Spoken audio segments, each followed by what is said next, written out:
Hello दोस्तों, मैं मोहन वर्मा आपका एमवीजी सर बहुत बहुत स्वागत करता हूं उम्मीद ट्यूशन क्लासेस के इस डिजिटल प्लेटफॉर्म पे। तो आज हम करने वाले हैं क्लास 11th का नीट के पीवाईक्यू जो कि 37 ईयर के होने वाले हैं। उसमें आइए पहला क्वेश्चन लेते हैं कि पहला क्वेश्चन हमसे क्या कहा जा रहा है। पहले क्वेश्चन को देखिए, हमारे पास फर्स्ट क्वेश्चन हमारे पास है। तो ये पहला क्वेश्चन देखिए, कहा जा रहा है the dimension of the pressure are the same as that. हमारे पास कह रहा है प्रेशर के डायमेंशन से कौन इनमें से है जो सेम हमारे पास हो सकता है। क्या फोर्स पर यूनिट वॉल्यूम हो सकता है, क्या एनर्जी पर यूनिट वॉल्यूम हो सकता है, फोर्स हो सकता है, एनर्जी हो सकता है। तो इसके लिए मैंने पूरा आपको, जैसे कि आपको पता है, मैंने सब कुछ जुगाड़ करके पहले ही लाया हूं। आयो पहले एक एक चेक करते हैं। जितना मैं बताऊंगा सिर्फ इतना ही ध्यान रखना है, किस किस टाइप से चल रहा है। बाकी सारा लिख के लाया हूं नहीं चल रहा है, ठीक है जी। क्योंकि मैं तुम्हारा समय बचाने के लिए लिख के लाया हूं। तुम्हारा समय बचाने के चक्कर में मैं 2-2 3-3 घंटे से पीडीएफ लिख रहा हूं मैं, ठीक है। आइए कोई बात नहीं, छोड़ दीजिए वो। देखिए हमारे पास कह रहा है प्रेशर का डायमेंशन निकालो। तो बताओ हमारे पास प्रेशर क्या होता है। प्रेशर होता है फोर्स पर यूनिट एरिया, और एरिया हमारे पास फोर्स क्या होता है, मास इंटू में एक्सेलरेशन। मास इंटू में एक्सेलरेशन, और हमारे पास एरिया क्या होता है, लेंथ इंटू ब्रीथ। तो हमारे पास चेक करेंगे, मास का केजी जाएगा, एक्सेलरेशन का हमारे पास यूनिट कितना हो जाएगा, मीटर सेकेंड इनवर्स, ठीक है जी। मास का यूनिट हमारे पास क्या हो जाएगा, केजी, और हमारे पास एक्सेलरेशन का मीटर सेकेंड इनवर्स। इसी तरीके से लेंथ का और ब्रीथ का दोनों का M into M, metre into में मीटर हो जाएगा। तो यहाँ पे 1 मीटर से 1 मीटर काट देंगे तो क्या बचेगा, kg metre inverse second inverse बच जाएगा, जिसको एमएलटी के अंदर लिखेंगे। तो बताओ मास 1 है तो 1 हो गया, हमारे पास लेंथ 1 है तो 1 हो गया, माइनस का 1 हो गया, समय हमारे पास माइनस का 2 है तो टी माइनस का 2 हो जाएगा। ये अपना क्या है, ये अपना टारगेट है, समझे क्या। ये क्या है अपना, ये टारगेट है, हमें ऐसा करना है। अगर किसी का भी इसमें से मैच कर दिया हमारे पास ML1 माइनस T2 माइनस, तो हमारे पास इसको हमारे पास सही हो जाएगा। तो पहले ऑप्शन के अंदर दिया है वो हमारे पास फोर्स पर यूनिट वॉल्यूम। तो फोर्स का तो हमने निकाल दिया, इतना होता है फोर्स का। फोर्स का हमारे पास केजी इंटू में मीटर इंटू में सेकंड इनवर्स होता है। और हमारे पास वॉल्यूम का कितना होता है, तो लेंथ इंटू ब्रीथ इंटू में हाइट, तो 3 बार हो जाएगा। तो इसी के ऊपर माइनस L2 हो जाएगा। चेक करो, यहाँ पे एक ही तो ज्यादा है मीटर, तो मीटर के अंदर हमारे पास लेंथ के अंदर कितना हो जाएगा, -2 हो जाएगा। यानी ये वाला उसके साथ करेक्ट नहीं बैठेगा। ऐसे ही कहा जा रहा है एनर्जी पर यूनिट वॉल्यूम। तो आप इसके हिसाब से कोई भी एनर्जी लो। बच्चे कहते हैं कि सर कौन सा एनर्जी लिया जाए, तो कोई सा भी एनर्जी लो। जैसे मैंने यहाँ पे लिखा हुआ E=mc का स्क्वायर वाला लिया हुआ है। मैंने यहाँ पे एनर्जी कौन सा आप ले सकते हो, हमारे पास पोटेंशियल एनर्जी ले सकते हो, mgh ले सकते हो, work is a kind of energy, तो वर्क डन भी ले सकते हो। हमारे पास F इंटू में डिस्प्लेसमेंट, फोर्स इंटू में डिस्प्लेसमेंट, आप कोई भी एनर्जी ले लोगे तो यही ही आएगा। मैंने एग्जांपल के तौर पे यहाँ पे E=mc² रखा है, जो कि बच्चे को पता रहता है, मास इक्विवेलेंट वाला जो एनर्जी रहता है। तो बताओ हमारे पास एनर्जी क्या होता है, मास इंटू में एक्सेलरेशन का स्क्वायर। तो मास कितना होता है केजी, और एक्सेलरेशन क्या होता है मीटर सेकंड का इनवर्स। तो मीटर सेकंड का जैसे इनवर्स होगा तो हमारे पास उसकी पावर 2 लगा देंगे, ठीक है जी। हमारे पास उसकी पावर 2 लगा देंगे, उसकी पावर 2 लगाएंगे तो हमारे नीचे चेक करो हमारे पास कितना होगा, हमारे पास लेंथ इंटू ब्रीथ इंटू में हाइट। तो हमारे पास एम हो जाएगा, और इधर क्या करेंगे, इसका ऊपर करेंगे तो मीटर का स्क्वायर बन जाएगा, इसका सेकंड का इनवर्स हमारे पास स्क्वायर बन जाएगा। तो चेक करो, इस मीटर के क्यूब से मीटर का स्क्वायर कट जाएगा तो 1 मीटर बच जाएगा यहाँ पे, और केजी और सेकंड का इनवर्स ऊपर बचा हुआ है। तो जब इसको लिखेंगे तो हमारे पास चेक करो कितना आ जाएगा, एम, इधर एल का -1 आ जाएगा और टी का -2 आ जाएगा, जो कि इसके साथ मैच कर रहा है। यानी ये वाला ऑप्शन क्या है, करेक्ट है। समझे क्या, करेक्ट है। अगला अगला चेक करो, फोर्स का तो नहीं हो सकता, फोर्स का निकाल चुके हो। फोर्स का हमारे पास क्या था, MLT-2 होता है, ठीक है। तो ये वाला गलत हो जाएगा। दूसरा हमारे पास क्या रहा है, हमारे पास क्या लिख दो, कोई भी एनर्जी रख दो। तो यहाँ पे मैंने तुम्हारे लिए काइनेटिक एनर्जी रख के दिखाया। मैं टोटल 4 एनर्जी के साथ डील करके तुम्हें दिखा दिया कि हर में सेम आएगा। तो यहाँ पे काइनेटिक एनर्जी रखा, तो काइनेटिक एनर्जी रखेंगे तो हमारे पास क्या जाएगा, वो हाफ एमवी का स्क्वायर। तो हाफ एमवी में स्क्वायर लिखेंगे तो हाफ लिख देंगे। फिर हमारे पास मीटर, हमारे पास उसका मास का हमारे पास मास ही रहने देंगे, और सेकंड का इनवर्स, ये केजी आएगा, ठीक है जी। ये वाला केजी आएगा, ये मास, यहाँ पे एक केजी भी आएगा, ठीक है जी। यहाँ पे केजी गलती से छूट गया है, तो यहाँ पे हमारे पास क्या आ जाएगा, ये एक केजी भी रहेगा। मास का हमारे पास आएगा ना, मास का केजी, तो हमारे पास तभी तो ये जाके बनेगा ये, ठीक है जी। तो हमारे पास मास का आ जाएगा, मास और मीटर का स्क्वायर सेकंड इनवर्स का स्क्वायर, तो हमारे पास यहाँ भी आएगा केजी, ठीक है जी। तो ये वाला बन जाएगा। तो मास के लिए m हो गया, हमारा मीटर के लिए 2 हो गया और सेकंड के लिए -2 हो गया। तो हमारा ऑप्शन वाला कौन सा हो जाएगा, ऑप्शन बी वाला करेक्ट हो जाएगा। डन है, घबराना नहीं है, वीडियो लंबा हो रहा है तो एक एक चीज देखना, भी आत्मा आत्मा पे लेके आ जाऊंगा तुम्हें मैं। इस वाले को क्वेश्चन को देखो, कह रहा है given the number 161 centimetre, 0 point में 161 सेंटीमीटर, 0 पॉइंट में 061 centimetre, the number of significant figure in the number. इनके अंदर नंबर ऑफ सिग्निफिकेंट फिगर बताना है। तो देखो तुम्हारे लिए पूरा, अब कहोगे सर इसकी क्या जरूरत है, सिग्निफिकेंट फिगर तो हमने पढ़ा हुआ है। तो देखो नीट में अभी हमारे पास सिग्निफिकेंट फिगर इतना फ्रिक्वेंटली नहीं आ रहा है, बहुत पुराना क्वेश्चन है, लेकिन जेई के अंदर अब नए नए सिग्निफिकेंट फिगर आने लग गए, खास करके कैलकुलेशन वाला पार्ट तुम्हारा जेई के अंदर आने लग गया है। ठीक है जी, तो उसी से रिलेटेड मैंने तुम्हें थ्योरी लेके आया हूँ कि भैया तुम्हारा ऐसा ना हो कि जो बहुत आसान क्वेश्चन वहीं से तुम्हारा क्वेश्चन गलत हो जाए। ठीक है जी, क्वेश्चन आसान है इसका मतलब नहीं कि उसको छोड़ देना है, उसको करना है और तबियत से करना है। इसका मतलब है कि कम मेहनत पे ही तुम्हें सिलेक्शन हो जाएगा, थोड़ा सा छोटी छोटी चीजों को पकड़ के लेके चलोगे। ठीक है जी, आइए पहले सिग्निफिकेंट फिगर समझेंगे कैसे क्या होता है, उसके बाद करेंगे। तो देखो सिग्निफिकेंट फिगर मेरे हिसाब से मैं कहता हूँ सिग्निफिकेंट फिगर सिर्फ और सिर्फ जीरो को काउंट करना है या नहीं करना है, ये बताओ, यही मैं सिग्निफिकेंट फिगर मानता हूँ। ठीक है जी, जीरो को काउंट करना है या नहीं करना है, बस ये बता दो, मैं इसी को सिग्निफिकेंट फिगर का हमारा कैलकुलेशन कह देता हूं मैं। ठीक है जी, तो बताओ जीरो को, जिसके अंदर जीरो ही ना रहे उसको तो सारा सिग्निफिकेंट फिगर होगा ना। हाँ सर बिल्कुल बात होगा। हमारे पास जितने भी 1 to 9 जो नॉन जीरो डिजिट होंगे वो सारे के सारे सिग्निफिकेंट फिगर होंगे। तो देखो 1 to 9 ऑल सिग्निफिकेंट फिगर होते हैं। जैसे कि एग्जांपल 285 के अंदर 3 सिग्निफिकेंट है, 0.25 ml के अंदर 2 सिग्निफिकेंट फिगर है। जीरो को छोड़ दो बाकी सारे कैसे है, सिग्निफिकेंट फिगर होते हैं। डन है, अब जीरो करना है, गिनना है कि नहीं गिनना है, आगे चेक करो। दूसरा रूल क्या कहता है, जीरो बिफोर डेसिमल, जब जीरो हमारे पास डेसिमल से पहले आ जाए तब बताओ। जैसे हमारे पास 0 पॉइंट में 03, बताओ जीरो काउंट करना है कि नहीं करना, नहीं करना है।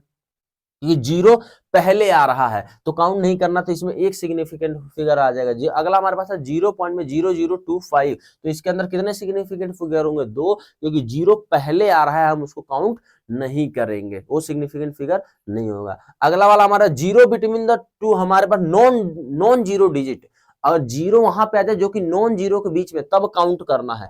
अगर दो संख्या के बीच में, दो नंबर के बीच में अगर जो जीरो आ जा रहा है तो उसको काउंट करना है। जैसे यहाँ पे देखो एग्जांपल के लिए 2.005, तो इसके अंदर 4 सिग्निफिकेंट फिगर होंगे क्योंकि दो नंबरों के बीच में आ गया है, तो इसको काउंट करना है। ठीक है जी, अगला चेक करो। अगला zero before the decimal, decimal जैसे हमारा जीरो आ गया डेसिमल के पहले, अगर मैंने लिख दिया डेसिमल के बाद आ गया, देखो अगर यहाँ पे पहले आ रहा था यहाँ पे बाद में आ रहा है, तो डेसिमल लगाने के बाद अगर जो मैंने जीरो लिख दिया तो उसको काउंट करना है। डेसिमल लगाने के बाद अगर जो जीरो लिख दिया तब उसको काउंट करना है, पहले वाला काउंट नहीं करना लेकिन बाद में करना है। जैसे एग्जांपल के अंदर अंदर यहाँ पे देखो 0 पॉइंट में 200, ये सिग्निफिकेंट फिगर यहाँ पे 3 आएगा क्योंकि डेसिमल है और आगे राइट साइड के अंदर, सॉरी लेफ्ट साइड के अंदर कोई एक हमारे पास नॉन डिजिट, हमारे पास नॉन जीरो डिजिट हमारे पास है, इसीलिए इसको गुनना है।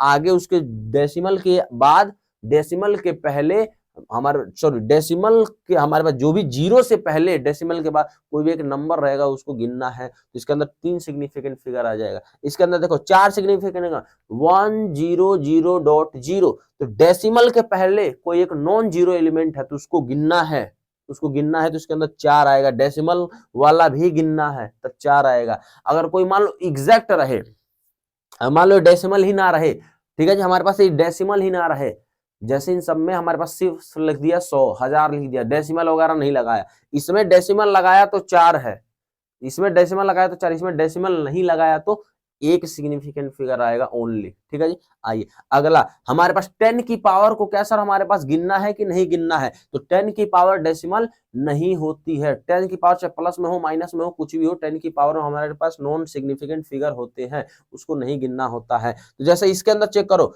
1 × 10 की पावर 2, तो इसके अंदर एक सिग्निफिकेंट फिगर आएगा। इसके अंदर 1.0, सर ये पॉइंट आ गया तो गिनना है क्या, हाँ जी तब गिनना है, तो इसके अंदर 2 आ जाए। पॉइंट के बाद अगर आ जाएगा और ऊपर आगे कोई नंबर है तब गिनना है, तो इसके अंदर 2 सिग्निफिकेंट, 10 की पावर को गिनना नहीं है। 1 पॉइंट में 00, इसमें सर गिनना है कि नहीं गिनना है, गिनना है। हमारे पास डेसिमल के उधर के तरफ हमारे पास कोई भी एक नॉन सिग्निफिकेंट फिगर है तो उसको हमें काउंट करना पड़ेगा। तो इसके अंदर 3 है। इसके अंदर चेक करो 0 पॉइंट में 022 इंटू 10⁻23, तो 23 तो नहीं है, लेकिन 6 पॉइंट में 022 ये तो आ गया ना, पॉइंट के बाद 22 आ गया, तो इसको क्या आ जाएगा, इसको गिनना है तो इसके अंदर 4 सिग्निफिकेंट फिगर होंगे। अगला आता है हमारे पास एग्जैक्ट कैलकुलेशन, जो एग्जैक्ट बैठ जाए उस पे हमारा एग्जैक्ट नंबर, जैसे हमारे पास 2 है 3 है, तुमने कह दिया सर एक पेन 10 रुपए, हमारे 100 रुपए, 1000 रुपए, तो ये तो एग्जैक्ट अमाउंट बता रहा हूँ ना, एग्जैक्ट तुम किसी चीज के बारे में बात कर रहे हो ना, तो ये हमारे पास इसके अंदर number of significant figure infinite होते हैं। जैसे अगर तो लिख दूं 20 अंडे, तो उसके अंदर इनफाइनाइट सिग्निफिकेंट, वो तो बिल्कुल वेल नोन है ना कि 20 ही है। अगर मैं लिख दूं 10 रुपए, इनफाइनाइट हो जाएंगे। 5 पेन, इनफाइनाइट, जो वेल डिफाइंड वाले होंगे वो इनफाइनाइट हो जाएंगे। डन है। तो अब इसमें चेक करके बताओ 1 पॉइंट में हम 161 के अंदर 3 सिग्निफिकेंट, ये डेसिमल के पहले है तो गिना नहीं जाएगा 3, ये भी डेसिमल के पहले कुछ भी नहीं है तो क्या करेगा 3, तो इसका आंसर हमारे पास 3 3 आएगा और डी वाला आ जाएगा हमारे पास ऑप्शन। इस वाले को चेक करो हमारा सिग्निफिकेंट फिगर के अंदर एडिशन, सबसे पहला हमारे पास एडिशन मल्टीप्लीकेशन के लिए अलग रूल होता है, तो एडिशन सब्सट्रैक्शन के लिए एक रूल होता है, मल्टीप्लीकेशन और डिवीजन के लिए अलग अलग रूल होते हैं। तो चेक करो एडिशन और सब्सट्रैक्शन में हमें चेक करना है लिस्ट डेसिमल पॉइंट देखना होता है, कम से कम डेसिमल पॉइंट कितने हैं। जैसे ये वाला हमारे पास 1.1 2 पॉइंट में 11, हमारे पास 18 पॉइंट में 0 और हमारे पास 1 पॉइंट में 0.012 हमारे पास दिया हुआ है। तो सबसे कम डेसिमल किसके अंदर है, तो सर इसको देखो डेसिमल के बाद 2 डिजिट है, डेसिमल के बाद 1 डिजिट है, डेसिमल के बाद 3 डिजिट है, तो सबसे कौन वाला कम है, सर हमारे पास एक है, लोवेस्ट डेसिमल पॉइंट है। तो हमारे पास जब एक कैलकुलेशन डालेंगे तो पूरा जोड़ के इतना वैल्यू आएगा, लेकिन इतना आंसर छोड़ना नहीं है, इसके अंदर हमें क्या करना है, एक ही डेसिमल रखने देना है। तो हमारे पास इसको क्या करेंगे, आगे का हटा देंगे, 2 को हटा देंगे, तो हमारा 31 पॉइंट में 1 हमारे पास डेसिमल हो जाएगा। ठीक है जी, ध्यान रखना है, एक ही डेसिमल छोड़ना, इसको कहता है लिस्ट डेसिमल पॉइंट कहते हैं। देन और मल्टीप्लीकेशन में क्या होता है, इसका उल्टा नहीं होता, लिस्ट सिग्निफिकेंट फिगर चेक करना होता है। जैसे लिस्ट सिग्निफिकेंट फिगर, जैसे ये वाला 1.25 इंटू हमारे पास 50, हमारे पास 2.5, इनको दोनों को मल्टीप्लाई करेंगे तो 3.125 आएगा। ठीक है जी, 125 है। इसके अंदर इसके अंदर कितने सिग्निफिकेंट फिगर है, 3, इसके अंदर कितने सिग्निफिकेंट फिगर है, 2, तो इसको हमारे पास काउंटिंग जब करेंगे तो इसका भी सिग्निफिकेंट फिगर 2 ही रहने, सॉरी 3 ही रहने देना है। कम से कम जितना हमारे पास सिग्निफिकेंट फिगर रहेगा उतना ही हमें रखना है। List decimal point, least significant figure, इसके अंदर हमारे पास 2 सिग्निफिकेंट फिगर, यानी 2 को भी हटाना है भाई। एक मिनट, लिस्ट सिग्निफिकेंट फिगर जो कि हमारे पास कम से कम सिग्निफिकेंट फिगर होगा इसका 2, तो ये भी हटा देंगे, ये भी नहीं आएगा। ठीक है, तो इसके अंदर हमें इतना छोड़ना है, 33 पॉइंट में 1 छोड़ना है, क्योंकि कम से कम डेसिमल पॉइंट चाहिए। तो इसको हम लिस्ट सिग्निफिकेंट फिगर, तो इसके अंदर 2 था कम से कम, तो हमने 2 के हिसाब से काम कर लिया। अगला फिर आता है राउंड ऑफ। राउंड ऑफ के 3 केस बनते हैं। पहला हमारे पास जब मोर देन 5 होगा, जब लेस देन 5 होगा और हमारे पास इक्वल टू 5 होगा। तो जब लेस देन 5 होगा तो हमारे पास नंबर डिलीट कर दो। जैसे 4 पॉइंट में 334 है तो इसके अंदर क्या करना है, डिलीट कर दो। 4 को हटाना तो 4 को डिलीट कर दो, उसके नंबर में कोई छेड़छाड़ नहीं होगा जब 5 से कम होगा। जब 5 से ज्यादा होगा तो उसमें एक ऐड कर देंगे। जैसे हमारे पास 1 पॉइंट में 386 है, जब 6 को हटाऊंगा तो ये 8 क्या बन जाएगा, 9 बन जाएगा। इसको हमारे पास कहेंगे जब 5 से ज्यादा होगा तब क्या होगा। जब 5 ही होगा तो क्या करना, चेक करना उसके अगला वाला कैसा है, इवन है या ओड है। जैसे इस वाले केस में 6.25 को चेक करो तो हमारे पास कैसा है, आगे वाला चेक करो, ये वाला कंटेंट कैसा है, इवन है। तो इवन है तो कुछ भी नहीं छेड़छाड़ करना है। अगर जब 5 रहेगा तो इवन, अगला वाला इवन रहेगा तो कोई छेड़छाड़ नहीं, लेकिन ऑड रहेगा तो उसको क्या करना है, एक जोड़ देना है। जैसे हमारे पास ये लिखा 6 पॉइंट में 335, तो इसके अंदर हमारे पास कितने सिग्निफिकेंट फिगर, जब हमारे पास इसको हटाएंगे 5 को तो देखो ये ऑड है, ऑड होगा तो 6 पॉइंट में 4 कर देंगे। तो अगर हमारे पास इवन रहेगा तो कुछ भी नहीं करना, ऑड रहेगा तो हमारे पास चेंज कर देना है, 1 से बढ़ा देना है। घबराना नहीं है भाई, बहुत जल्दी कवर कर देंगे हम इस चीज को। टाइम को मानता हूं अभी 10 मिनट हो गया है, लेकिन कवर कर दिया जाएगा। देखो equal mass of hydrogen, oxygen and methane, methane has been taken in container of the volume V at temperature 27 degree at in identical condition the ratio of volume of gaseous H2O2 और methane would be। हमें बताना है कि कैसे कैसे होगा। Check करो, hydrogen है, ऑक्सीजन है और मीथेन गैसेस है। इसका गिवन मास कह रहा है इक्वल वॉल्यूम है तो सबका मास सेम है, गिवन मास सबका सेम आ जाएगा। इसका मोलर मास हाइड्रोजन का 2 होता है, ऑक्सीजन का हमारे पास 32 होता है और हमारे पास मीथेन का 16 होता है। इसके मोल्स निकालेंगे तो कैसे निकालेंगे, given mass by molar mass. इसका भी given mass by molar mass निकालेंगे तो x divide by 2, x divide by 2 और x डिवाइड बाई में 60 हो जाएगा। और इसका मोलर रेशियो पूछा है तो number of moles of hydrogen हमारे पास डिवाइड बाई में number of moles of oxygen divide by number of moles of methane. जब ये करेंगे तो इसके मोल्स का रेशियो डालेंगे x बाई में 2, x बाई में 32, x बाई में 16। जब x सारा कॉमन लेके काट दिया जाएगा x, लेकिन अब क्या बच जाएगा तुम्हारे नीचे, हमारे पास क्या बच जाएगा 2, 32 और हमारे पास 16 बच जाएगा। अगर इस पूरे कंटेंट के अंदर अगर मैं इसको लोएस्ट के अंदर क्योंकि इस फॉर्म में बनाना है तो इसको मैं 32 से क्या करूं 32 से सबसे जो बड़े वाले से अगर जो मल्टीप्लाई कर दूं तो मल्टीप्लाई करने के बाद चेक करो हमारे पास 32 बाई में 2 आ जाएगा, 32 बाई में 32, 32 बाई में 16। तो जब इसको काटेंगे तो हमारे पास कितना आएगा 16, इसको काटेंगे तो 1 और इसको काटेंगे तो 2, तो 16:1:2 आ जाएगा। क्या ये बात समझ पाए कि नहीं आ पाए, तो ऑप्शन सी वाला सही हो जाएगा। दूसरी बात चेक करो, हमें तो इसमें हमारे पास वॉल्यूम का रेशियो पूछा था, ये हमारे पास मोल्स के रेशियो में कैसे आ गए, है कि नहीं है। वॉल्यूम के रेशियो से मोल का रेशियो कैसे आए, तो इसके लिए तुम्हें याद रखना है। सबसे इंपॉर्टेंट बात है, सबसे इंपॉर्टेंट चैप्टर भले डिलीट हो गया लेकिन कंसेप्ट डिलीट नहीं हुआ। तुम्हारे पास फिजिक्स में थर्मोडायनेमिक केटीजी केमिकल हमारे पास काइनेटिक्स ऑफ थ्योरी, हमारे अंदर केमिस्ट्री के अंदर तक थर्मोडायनेमिक को कैसे हैंडल करोगे जब गैसियस लॉ ही नहीं पता रहेंगे। तो ये चेक करो, गैसियस लॉ हमारे पास इसको क्या कहता है, पीवी इक्वल टू एनआरटी को क्या कहते हैं, आइडियल गैस इक्वेशन कहते हैं। ये तुम्हें ध्यान रखना है, ध्यान रखना किसी भी हालत में, क्योंकि फिजिक्स से डिलीट नहीं हुआ, केमिस्ट्री से स्टेट ऑफ मैटर के अंदर डिलीट हुआ है ध्यान। ठीक है जी, तो पीवी इक्वल टू में क्या होता है एनसी, पीवी इक्वल टू में एनआरटी होता है जिसको आइडियल गैस इक्वेशन कहते हैं। ये हमारे पास बहुत सारे लॉ का कॉम्बिनेशन होता है। तो पहले हमारे पास पहला आता है चार्ल्स लॉ। चार्ल्स लॉ क्या कहता है, वॉल्यूम इज डायरेक्टली प्रोपोर्शनल है टेम्परेचर के। तो हमारे पास इसको जब कांस्टेंट करके हटाएंगे तो चेक करोगे V1 डिवाइड बाई में T1 इज इक्वल टू में होता है V2 डिवाइड बाई में T2। उसका इस पे क्वेश्चन बहुत आता है इसलिए वो लिख दिया है। फिर आता है बॉयल्स लॉ। बॉयल्स लॉ क्या कहता है, वो हमारे पास pressure is inversely proportional to the volume. तो वॉल्यूम का हमारे पास क्या रहेंगे, तो इसका आएगा P1 V1 बराबर में P2 V2 आ जाएगा। फिर आता है गे ल्यूसेक लॉ। गे ल्यूसेक लॉ क्या कहता है, pressure is directly proportional to temperature. तो इसका क्या आ जाएगा P1 डिवाइड बाई में T1 इज इक्वल टू में P2 डिवाइड बाई में T2। फिर आता है एवोगैड्रो लॉ। एवोगैड्रो लॉ ने अपना 2 लॉ दिया था, एक हमारे पास extra potential of the graph भी दिया था अगर आप लोगों को याद हो, लेकिन उसको छोड़ो, पहले हमारे पास काम की बातें पे करते हैं। तो हमारे पास क्या कहता है Avogadro law, volume is directly proportional to temperature. तो इसको इसके हिसाब से क्या जाएगा, V1 डिवाइड बाई में T1 इज इक्वल टू में V2 डिवाइड बाई में T2 बन जाएगा। और इसी का एवोगैड्रो लॉ हमारे पास एक मोल कांसेप्ट के अंदर भी है, जो इस चैप्टर के अंदर भी है। इसको कहता है number of moles is directly proportional to the volume. लेकिन ये ध्यान रखना है सिर्फ और सिर्फ ओनली गैसियस के लिए होता है, कि गैसियस के वॉल्यूम आइडेंटिकल होते हैं ओनली, इसी वजह से। तो हमारे पास क्या कहेंगे, एवोगैड्रो लॉ ने बताया वॉल्यूम जो डायरेक्टली प्रोपोर्शनल होता है वॉल्यूम हमारे पास नंबर ऑफ मोल्स के, तो यहाँ पे कह सकते हैं N1 divide by V1 divide by हमारे पास इज इक्वल टू में N2 डिवाइड बाई में V2 कर सकते हैं। और इन सबको कंबाइन करेंगे तो हमें चेक करेंगे कि हमारे पास इस कंडीशन के अंदर में कॉम्बिनेशन और हमारे पास हमारा कंबाइंड गैस लॉ के अंदर हम चेक करेंगे P1 V1 डिवाइड बाई हमारे पास T1 इज इक्वल टू होता है P2 V2 डिवाइड बाई में T2, ये सारे बराबर होते हैं। अच्छा, इसके अलावा तुम चेक करोगे सर बाकी कहाँ गए, तो बाकी इसके अलावा कांस्टेंट है। जैसे यहाँ पे वॉल्यूम और टेम्परेचर है,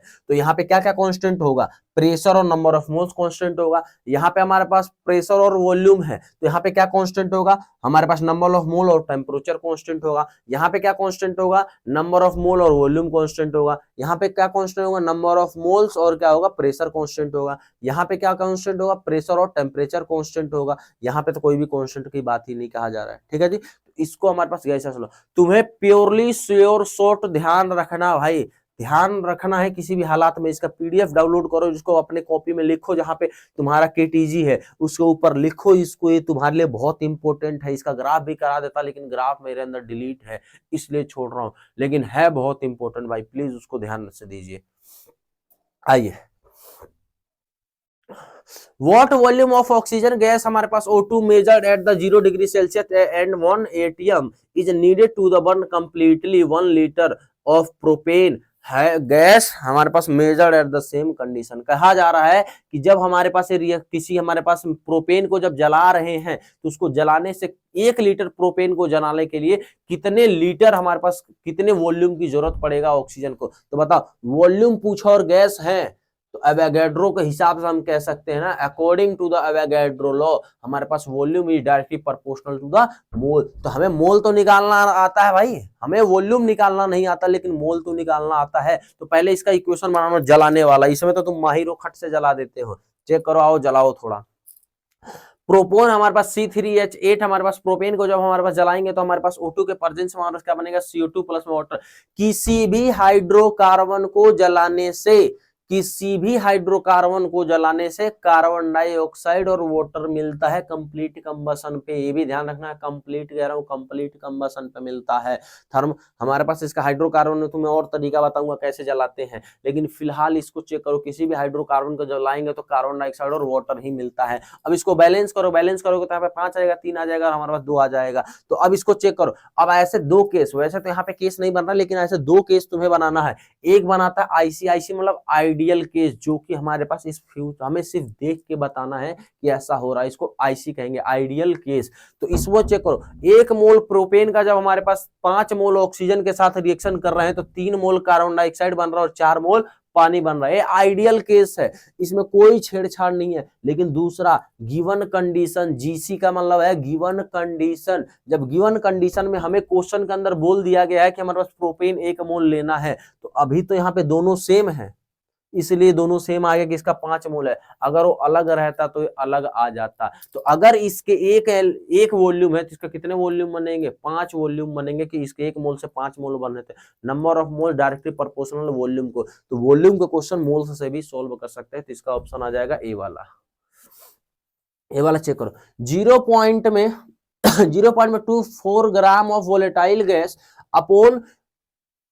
upon vaporization gives 45 ml vapor at NTP. What would be the vapor density of the substance? हमें ये पूछा जा रहा है, एक हमारे पास किसी भी कहा रहा है कि कोई एक वोलेटाइल गैस। अच्छा वोलेटाइल गैस क्या होता है, ध्यान बनाओ। वोलेटाइल गैस होते हैं जो कि अपने आप भाप बन के उड़ने लग जाए, तो अपने आप भाप बन के उड़ने लग जाएंगे तो उसको वोलेटाइल गैस। जैसा पेट्रोल बहुत ज्यादा वोलेटाइल होता है, सैनिटाइजर बहुत ज्यादा वोलेटाइल होता है, भाप बन के उड़ने लग जाते हैं। तो कह रहा कोई एक वोलेटाइल गैस है जिसका हमारे पास वजन कितना है, 0.24 ग्राम है और उसका वॉल्यूम कितना है, 45 है। और हमसे क्या पूछा था, वेपर डेंसिटी पूछा गया है। तो जब जब ऐसा क्वेश्चन आए तो इसके लिए तुम्हें क्या करना है, ये ध्यान रखना है। ये मुद्दे की बात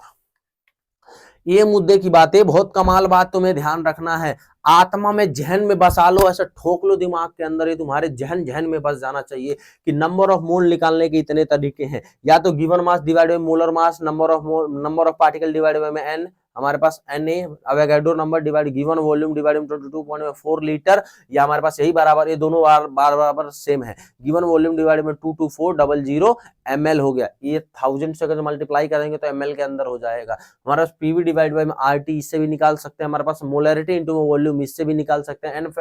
नॉर्मेलिटी इंटू में वॉल्यूम, ये सारे मोल निकालने के तुम्हें तरीका है। सर ये लगाना कब है वो बताओ, आप लगाना कब है, ये उससे ज्यादा इंपॉर्टेंट है कि लगाना कब है। ये बहुत इंपॉर्टेंट है कि लगाना कब है, ये तुम्हें ध्यान से देखना पड़ेगा भाई। एक बार समझ जाओ, क्वेश्चन ऐसे गोली की स्पीड में भागेगा भाई। तुम्हें मत देखो कितना टाइम हो रहा है, तुम्हें देखो कि कंटेंट अगर जो सही लग रहा है तो देखो, नहीं लग रहा है तो दूसरा वीडियो देखो। यूट्यूब पे हमारे पास हजारों वीडियो हैं, उसको जाके देखो। तुम्हें अगर जो लग रहा है कि हमारे पास हाँ सही में सीखना है तो इसको कोशिश करो। कुछ हम मुझे इंप्लीमेंट करना है तो तुम मुझे बताओ कि मुझे क्या इंप्लीमेंट करना चाहिए, लेकिन जो तुम्हारा काम हो प्लीज भाई तुम उसको करो। ये बता रहा हूँ सबसे खतरनाक तुम्हारा क्वेश्चन गलत ही इस वजह से हो रहा है क्योंकि तुमने गलत चीजें देख रखा है। ठीक है जी, आज मैं तुम्हें बता रहा हूँ सोचने का तरीका कि कैसे कैसे काम करो। अपने मन में कसम खाओ कि जिस टाइप से हमें बता रहा हूँ इस टाइप से करना। सुन पहले बात ध्यान से सुन। हमारे पास given mass divide by molar mass, number of particle divide में एवोगैड्रो नंबर, ये कहाँ यूज कर सकते हैं, कहीं भी इस्तेमाल करो। सॉलिड पे लगाओ, लिक्विड पे लगाओ, गैस पे लगाओ, कोई दिक्कत नहीं है। अगर गिवन वॉल्यूम डिवाइड में 22.4 लीटर, या हमारे पास ये दोनों सेम है, गिवन वॉल्यूम डिवाइड में 2240 ml, ये हर हमेशा कसम खा कसम खा ले कि जिंदगी में हर हमेशा गैस पे ही लगाना है, ओनली गैस पे ही लगाना है। और कब लगाना है? जब वो NTP STP standard temperature and pressure या नॉर्मल टेम्परेचर एंड प्रेशर हो, तभी लगाना है, ओनली तभी की तभी लगाना है और कहीं नहीं लगाना है। ध्यान से ध्यान ले लेना, यही तभी लगाना है ओनली।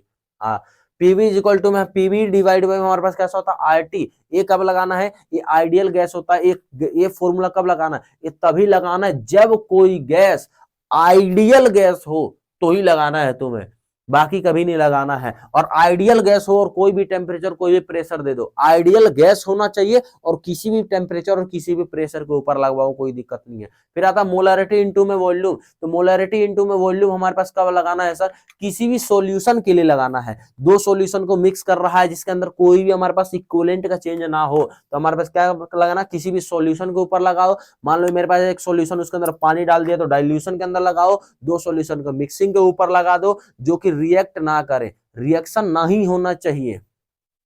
मोलैरिटी के अंदर रिएक्शन नहीं होना चाहिए, तब लगाओगे फॉर्मूला। डाइल्यूट सॉल्यूशन पे लगाओ, डाइल्यूशन पे लगाओ, मिक्सिंग पे लगाओ, लेकिन एक कंडीशन है, रिएक्ट नहीं करना चाहिए।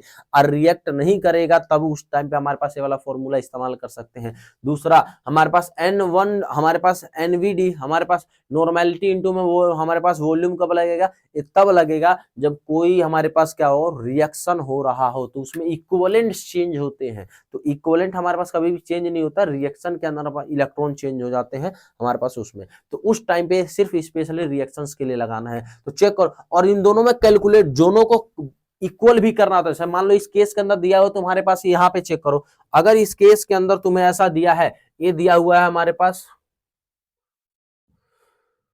ये वाला चेक करो, मास दिया हुआ है, ठीक है जी, और एक वॉल्यूम दिया हुआ है। तो अब तुम्हें ऐसे दो चीजों को इक्वेट करना है और वहां से क्या लेके आना है? Molar mass. क्योंकि डेंसिटी, वेपर डेंसिटी बराबर में होता है मोलर मास डिवाइड बाई में 2, ये वेपर डेंसिटी होता है। तो वेपर डेंसिटी अगर मुझे 2 जो है, ये मुझे पता चल जाए कि हमारे पास मोलर मास कितना है, तो वेपर 2 से डिवाइड करके मोलर मास निकाल लेंगे। हाँ जी, निकाल लेंगे। अब देखो क्वेश्चन के अंदर तुम्हें मास दिया और वॉल्यूम दिया हुआ है, तो पक्का तुम्हें किसको इक्वेट करना पड़ेगा? मास और वॉल्यूम वाले को। और एमएल के अंदर दिया हुआ है तो एमएल वाले को इक्वेट कर दोगे। तो आप कहोगे हमारे पास क्या था? Given mass divide by molar mass equal to में गिवन वॉल्यूम डिवाइड बाय 224, हमारे पास 22400 हमारे पास एमएल कैसा। अब यहाँ से मास के लिए, मोलर मास के लिए निकालोगे तो इसको इधर भेज दोगे, बाकी सबको इधर भेज दोगे, तो कितना आएगा? गिवन मास ये वाला कंटेंट बन जाएगा इसको उधर करने पे। और बताओ गिवन मास तुम्हें क्वेश्चन के अंदर दिया हुआ है, हमारे पास वॉल्यूम वाला ये पता है, और गिवन वॉल्यूम भी तुम्हें क्वेश्चन के अंदर दिया हुआ है। ऊपर वाले को सोल्व करोगे तो हमारे पास 5376 ग्राम आएगा, और नीचे हमारे पास कितना आएगा? 45। इसको दोनों को डिवाइड करोगे तो 120 के करीब करीब आ रहा होगा। और 120 के अगर करीब करीब आ रहा होगा तो यहाँ पे अगर जो मोलर मास 120 रखोगे, इसको काटोगे तो 60 के बराबर आ जाएगा, जो कि ऑप्शन नंबर बी के तुम्हारे पास दिख रहा है, यही तुम्हारे आसपास दिख रहा है ना।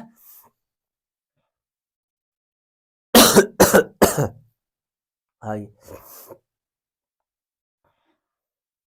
The molecular weight of O2 and हमारे पास SO2 are the 32 gram and हमारे पास 32 एंड हमारा 64 रिस्पेक्टिवली। चेक करो, हमारे पास क्या रहा है? दो गैसियस है, एक का हमारे पास मोलर मास हमारे पास दिया हुआ है कि 32 है, दूसरे का हमारे पास 64 है molar mass respectively. 15 degree temperature है उसका, हमारे पास 150 mmHg उसका प्रेशर है, और उसके 1 लीटर ऑफ O2 के अंदर n मोल है। 1 लीटर O2 के अंदर n मोल है, और हमारे पास number of mole of 2 litre of SO2 under the same temperature हमारे पास विल बी, कितने होंगे? तो ये चेक करो, ऑक्सीजन और सल्फर डाइऑक्साइड, इसका मास हमारे पास मोलर मास दिया हुआ 32 है, इसका मोलर मास 64 है, इसका टेम्परेचर 15 डिग्री, इसका टेम्परेचर 15 डिग्री, इसका प्रेशर 150 mmHg, इसका भी सेम है। और इसका 1 लीटर पे कितना मोल है? हमारे पास n मोल है। इसके 1 लीटर पे इसका n मोल है, तो इसके 2 लीटर पे पूछ रहा है सेम कंडीशन के ऊपर कितने मोल्स होंगे हमारे पास SO2 के अंदर। तो बताओ, हम कह सकते हैं according to the Avogadro law, Avogadro law के हिसाब से क्या हो सकता है? Number of moles is directly proportional to the volume. तो वॉल्यूम के हमारे पास अगर जो लगाएंगे तो चेक करो, हमारे पास N1 divide by V1 is equal to हो जाएगा N2 डिवाइड बाय में V2 हो जाएगा। और जैसे इसके अंदर हमारा डाले तो N1 क्या है? सल्फर डाइऑक्साइड डिवाइड बाय में हमारा volume of sulphur dioxide equal to number of moles किसके, ऑक्सीजन के डिवाइड में वॉल्यूम ऑफ ऑक्सीजन के। तो हमारे पास number of moles of sulphur dioxide चाहिए, तो इसको इधर कर दूंगा। तो इस बार हमारे पास चेक करो, नंबर ऑफ मोल्स हमें पता है कितने हैं, n है। हमारे पास वॉल्यूम ऑफ ऑक्सीजन पता है कितने हैं, 1 लीटर है। हमें वॉल्यूम ऑफ हमारे पास क्या सल्फर डाइऑक्साइड पता है कितने हैं, हमारे पास 2 लीटर। तो लीटर से लीटर कट जाएगा, कितना आ जाएगा 2 हमारे पास मोल्स आ जाएंगे इसके। तो ऑप्शन सी वाला करेक्ट हो जाएगा। क्या ये बात समझ पाए कि नहीं समझ पाए? हाँ जी सर समझ गए। और आगे बढ़ा, अगर कोई चीज समझ में ना आए तो नीचे कमेंट जरूर करना भाई क्या समझ में नहीं आ रहा। What is the weight of oxygen required for the complete combustion of 2.8 kg of ethylene? तो सब हमारे पास कह रहा है कि इसको इथाइलिन को कितने ग्राम ऑक्सीजन की जरूरत पड़ेगा या कितने किलो ऑक्सीजन की जरूरत पड़ेगा जब हमारे पास 2.8 kg ऑफ इथाइलिन को जब हम कंबसन करेंगे। तो रिएक्शन लिखो खटाक से। इथाइलिन क्या होता है, C2H4 होता है इथाइलिन, जिसको हमारे पास इथेन भी कहते हैं, इसको शॉर्ट फॉर्म में इसका कॉमन नेम है इथाइलिन, और इसको हमारे पास क्या कहते हैं, आईयूपैक नाम है इसका, इथीन। जब हमारे पास इसको ऑक्सीजन के साथ करेंगे कार्बन डाइऑक्साइड और वाटर बनेगा। इसका सबसे पहले वो केस बनाओ, कौन सा केस बनाओगे, इसका वो केस बनाओ, आइडियल वाला केस बनाओ। तो आइडियल केस क्या होगा, 1 मोल हमारे पास इथेन के साथ हमारे पास क्या जा रहा है, 3 मोल हमारे पास जा रहा है हमारे पास ऑक्सीजन, और उससे 2 मोल कार्बन डाइऑक्साइड बन रहा है, और 2 मोल क्या बन रहा है, वाटर। तो इसी का हमारे पास मोल्स को हमारे पास क्या चेंज कर सकते हैं, मास के अंदर चेंज कर सकते हैं क्या? हाँ जी जरूर चेंज कर सकते हैं। तो चेक करो, इसके मोल से मास, तो इसका मोलर मास कितना आएगा 28 ग्राम से इसका बताओ 32 होता है, और 32 को 3 से करेंगे तो 96 ग्राम ऑक्सीजन चाहिए। इस वाले को चेक करो, इसका होता है कार्बन डाइऑक्साइड 44 ग्राम होता है, इसको 2 से मल्टीप्लाई करोगे तो 88 ग्राम हमारे पास कार्बन डाइऑक्साइड बनेगा, और वाटर का 18 होता है, तो 18 को 2 से करोगे तो 36 आएगा। ये आइडियल केस है। ऐसा क्यों कर रहे हैं, तो हमारे पास ज्यादा समय ना लग जाए इसलिए कर रहे हैं। अगर मास में पूछेगा तो मास के अंदर निकालेंगे, हम वॉल्यूम के अंदर पूछेगा तो वॉल्यूम के अंदर निकालेंगे, मोल्स के अंदर पूछेगा तो मोल्स के अंदर निकालेंगे, नंबर ऑफ एटम के अंदर पूछेगा तो नंबर ऑफ एटम के अंदर निकालेंगे। जैसा पूछेगा हम वैसा ही निकालेंगे। तो यहाँ पे मास पूछा ना, इसीलिए हम मास के टर्म में जाने की कोशिश कर रहे हैं। डन है? अब चेक कर, अब हमारे पास हो गया, लेकिन गिवन कंडीशन के अंदर तुम चेक करो 2.8 kg ऑफ इथाइलिन हमारे पास दे दिया है। तो जब 2.8 kg दे दिया है तो बताओ 2.8 इंटू 10⁻³ ग्राम लिख सकते हैं। उस कंडीशन हमसे पूछ रहा ऑक्सीजन कितना हमें चाहिए, इसका देके इसका पूछ रहा है, तो यूनिटरी मेथड लगाएंगे। अब देखो यूनिटरी मेथड 28 ग्राम से हमारे पास जब 28 ग्राम इथाइलिन हमारे पास इथेन था तो हमारे पास कितना चाहिए, 96 ग्राम ऑक्सीजन चाहिए था। 1 ग्राम इथाइलिन के लिए 96 डिवाइडेड 28 ग्राम हमारे पास ऑक्सीजन चाहिए, और ये कितना है 2.8 इंटू 10⁻³ ग्राम है। तो इसके लिए क्या करेंगे, दोनों तरफ मल्टीप्लाई करेंगे, 96 डिवाइडेड 28 इंटू में 2.8 इंटू में 10⁻³ ग्राम हमारे पास ऑक्सीजन चाहिए। तो बताओ इससे ये काटेंगे तो 0.1 बचेगा, तो 0.1 बचेगा, तो बताओ 9.6 इसको करेंगे तो 9.6 10⁻³ ग्राम आ जाएगा, जिसको केजी में करेंगे तो 9.6 ग्राम केजी आ जाएगा। इतना ऑक्सीजन चाहिए, तो ऑप्शन सी वाला करेक्ट हो जाएगा। आइए, हमारे पास an element has the following isotopic, हमारे पास कॉम्पोजिशन कह रहा है कि एक एलिमेंट के 3 आइसोटोपिक कॉम्पोजिशन है। पहला क्या है, X200 डिवाइड X200 का 90% है, X199 के 8% है, और X हमारे पास 202 के 2% है। इसका एवरेज एटॉमिक मास पूछा जा रहा है, इसका एवरेज एटॉमिक मास यानी आम पूछा जा रहा है। ठीक है जी, एवरेज एटॉमिक मास यानी आम पूछा जा रहा है। तो इसका आम कितना होगा चेक करो, आम इतना होगा। हमारे पास आम निकालने का फॉर्मूला जो होता है, सारे एटॉमिक मास का हमारे पास उसके परसेंटेज से इंटू कर देंगे और इसको 100 से डिवाइड कर देंगे, इतना आ जाएगा। तो 200 इंटू में 90, 199 इंटू में 8, 202 डिवाइड बाई में इंटू में 2 डिवाइड बाई 100, इसको करेंगे तो 1800, इसको करेंगे 1592, इसको करेंगे तो 400, 4 डिवाइड बाई 100, इसको टोटल जोड़ेंगे तो 1,999.6 डिवाइड बाई 1000 आएगा, और इसको करेंगे तो ऑलमोस्ट 200 के बराबर आएगा, जो कि ऑप्शन नंबर डी है। सबसे इजी है, इसमें सिर्फ मल्टीप्लाई करना होता है और कुछ भी नहीं करना होता है।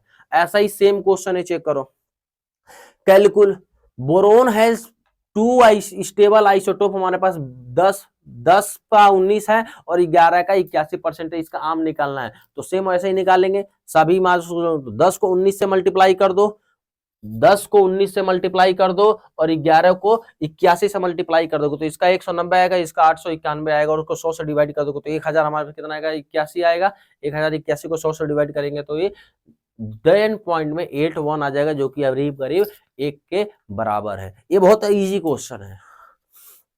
अब थोड़ा स्पीड बढ़ाएंगे, इस वाले को कंटेंट को चेक करो, द हाईएस्ट नंबर ऑफ हमारे पास the highest number of helium atom in है, हमारे पास हीलियम एटम किसके अंदर सबसे ज्यादा हमें ये बताना है। तो चेक करो हमारे पास हीलियम एटम के लिए सबसे पहले हमारे पास कैसे निकालेंगे, ये वाला फॉर्मूला भूल तो नहीं गए, ये वाला फॉर्मूला भूले तो नहीं होना, पक्का नहीं होना। अब चेक करो हमारे पास एटम निकालने हैं और हमारे पास मोल्स दिया हुआ है, तो एटम निकालने हैं और मोल्स दिया हुआ है, सॉरी एटम और मोल्स का रिलेशन निकालेंगे, समझे। तो हमारे पास चेक करो नंबर ऑफ एटम कैसे निकालते हैं, जब इस वाले को इधर मल्टीप्लाई कर देंगे तो नंबर ऑफ एटम बराबर में क्या हो जाएगा, नंबर ऑफ मोल C2 में एवोगैड्रो नंबर, तो हमारे पास कितना आ जाएगा, नंबर ऑफ मोल 4 दिया हुआ है, एवोगैड्रो नंबर करेंगे इतने हमारे पास आएगा 4Na आ जाएगा। पूरा सोल्व करने की जरूरत नहीं क्योंकि इससे ही काम बन जाएगा। दूसरा 4U दिया हुआ है, 4U का मतलब होता है ओनली 4, जो निकाल रहे हो वही दे दिया है 4। कई बच्चे निकालते हैं सर 4U मतलब Na से मल्टीप्लाई, अरे भाई क्या कर रहा है तू जिंदगी में, यू मतलब यूनिफाइड मास है वो, समझ में आया। वो दिया हुआ है जो तुम निकाल रहे हो ना वही क्वेश्चन के अंदर दिया हुआ है 4U, तो इसके अंदर 4, इसके अंदर तो सबसे कम है। और देखो हमारे पास अगले वाले में कह रहा है 4 ग्राम, तो ग्राम और मोल हमारे पास नंबर निकालने हैं, तो ग्राम और नंबर इन दोनों को इक्वेट करना पड़ेगा। तो जैसे ही इसको करेंगे तो सेट करके इतना आएगा, गिवन मास डिवाइड में मोलर मास इनटू में Na डिवाइड में इनटू में क्या एटोमिसिटी, एटोमिसिटी तो इसका 1 है, तो हमारे पास इसका 4 दिया हुआ है, 4 ग्राम है और इसका मोलर मास भी 4 होता है, Na से डिवाइड करेंगे तो हमारे पास कितना आएगा, इसको कट के हमारे पास 1Na आ जाएगा इसका, ठीक है जी। अब अगला चेक कर, वॉल्यूम दिया हुआ है एसटीपी के ऊपर और नंबर ऑफ मोल्स निकालने, यानी इन दोनों को इक्वेट करना पड़ेगा, समझा, इन दोनों को इक्वेट करना पड़ेगा। तो हमारे पास कैसे करेंगे, गिवन वॉल्यूम डिवाइडेड 22.4 लीटर, हमारे पास Na इंटू में Na एटोमिसिटी तो 1 है, इसके जगह हमारे पास क्या लिखते हैं, अच्छा 22.7 दिया है, तो पहले हमारे पास जो लिया जाता था 22.4 लिया जाता, अब जो ले रहे हैं वो 22.7 ले रहे हैं। क्यों हो रहा है, हल्का सा कोई माइन्यूट सा चेंज है उसके वजह से ले रहा हूँ, बाद में कभी डिस्कस कर सकते हैं। तो ऑलमोस्ट तुम्हारे लिए सेम है, तुम सेम मान के 22.4 मान के डिवाइड कर दोगे तो कोई दिक्कत नहीं है। इसको करेंगे 0.1 आएगा, यानी इंटू से मल्टीप्लाई करेंगे 0.1 Na आ जाएगा। उम्मीद करता सबसे इजीएस्ट क्वेश्चन होता है इस टाइप का होगा जो क्वेश्चन आ रहा है, सबसे इजीएस्ट। तो इसको सॉल्व कर लोगे तो चेक करो हमारे पास सबसे ज्यादा किसके दिखेंगे, ए के अंदर, फिर सी के अंदर, फिर डी के अंदर, फिर बी के अंदर। तो हमारे पास मैक्सिमम किसका आ जाएगा, ए के अंदर, और मिनिमम कितना आ जाएगा, डी। और हमसे क्वेश्चन के अंदर हाईएस्ट पूछा था ऑप्शन वाला ए वाला। ये सबसे इजीएस्ट टाइप के क्वेश्चन होते हैं भाई, सबसे इजीएस्ट टाइप के क्वेश्चन होते हैं, बस इसके अंदर तुम्हें हल्का हल्का दिमाग लगाना होता है बस।